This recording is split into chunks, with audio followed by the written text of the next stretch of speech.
O Ourense Film Festival vende anunciar os primeiros 4 filmes que integrarán a sección oficial internacional da súa 30ª edición. As películas seleccionadas son unha mostra destacada do mellor cine internacional máis recente, con propostas procedentes de lugares tan diversos como Irán, Arxentina, Taiwán ou Portugal. O festival seleccionou títulos de gran relevancia como Un simple accidente, de Jafar Pahani, un filme procedente do Irán e recente gañador da Palma de Ouro en Cannes 2025.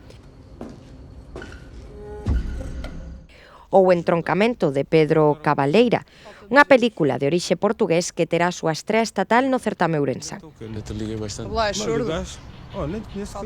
Completan esta primeira selección as películas Estranjera, de Michel Maley, unha coproducción entre Porto Rico e Taiwán que terá tamén unha estrea no UF, neste caso europea. E Gatillero, de Cris Tapia, unha película de acción rodada íntegramente en plano secuencia procedente da Arxentina. A selección ampliarase con outros títulos de gran relevancia no panorama cinematográfico internacional que buscan poñer en valor a excelencia creativa e técnica da industria do cine nos últimos anos.